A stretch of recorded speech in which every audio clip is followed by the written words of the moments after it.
All right, let's take you to the grocery store. Let's talk about buying a piece of meat, some beef. Who doesn't like a good steak? Well, ladies and gentlemen, there are some concerns about mystery meat on grocery store shelves. Maybe I shouldn't call it mystery meat because we know what it is, but it's got a particular label. It's called ungraded beef. And you know, when you usually go to the grocery store, you'll see that steak and it'll say prime or triple A, Canadian, double A, right? There's even a single A for beef and even some lower grades.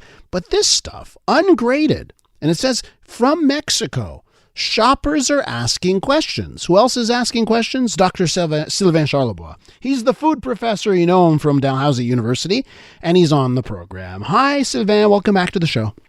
Thank you. Have you seen some of these products? Okay, so you know what? That's the thing, right? And I've seen on social media people posting photos from Loblaw stores and the ungraded Mexico beef, but I myself have never seen it. What about you? I know you took some time to talk about this on social media. What about you?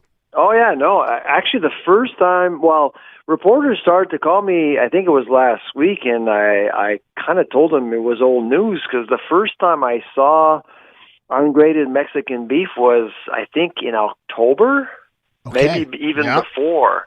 And so, and frankly, I mean, yes, ungraded doesn't seem all that appetizing, but it is the grading system we have in Canada, and in Mexico they don't have the same grading system. And if you actually look up CFIA rules, it just means that they just can't apply a specific grade to a product coming from Mexico. So people are asking me, is it edible? Is it safe? Yes, it is edible. It is safe. But is it a quality piece of meat? Not exactly.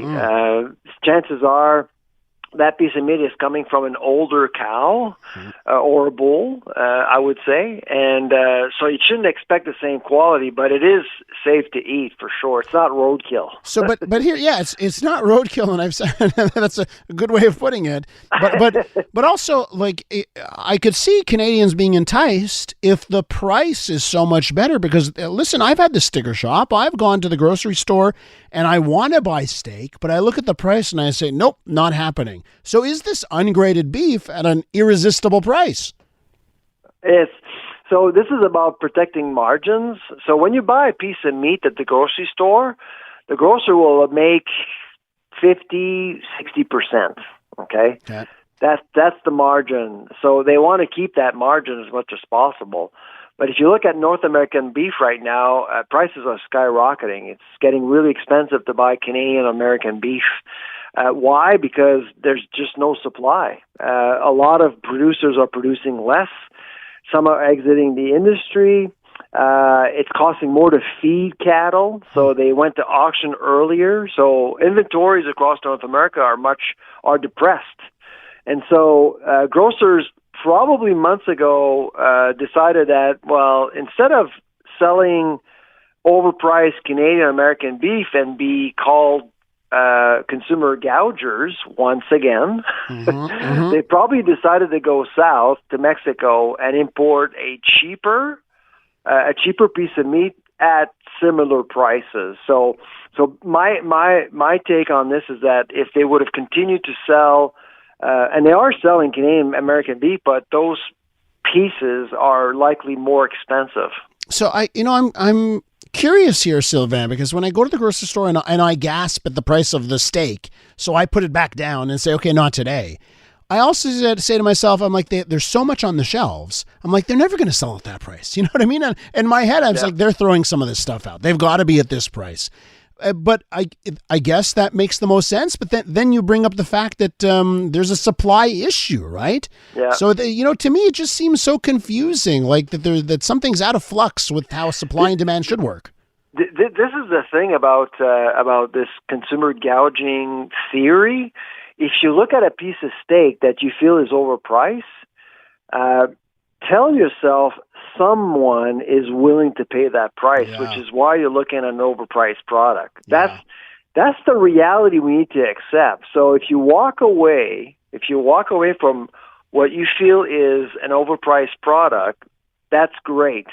That's empowerment. You want to do that as much as possible to keep prices as low as possible. I'm fighting the good fight. Thanks for putting it that way. Exactly. There you go. You helped us all. Thank you. But before I have to let you go, what should a consumer, a listener, when they walk into the grocery store, and let's say they see product of Mexico ungraded, what should be going through their mind before they make the decision to buy or not? I'm thinking slow cooker. Uh-huh. You know, I'm thinking do something like get a good sauce. It is not going to be, the texture is going to be different, the taste is going to be different. Find a way to, if you really love beef, like if you can't really get away, that you just need it, you got to think about, you can't slap it on a barbecue. This is not barbecue quality stuff. You got to think, you got to be more creative in your own kitchen.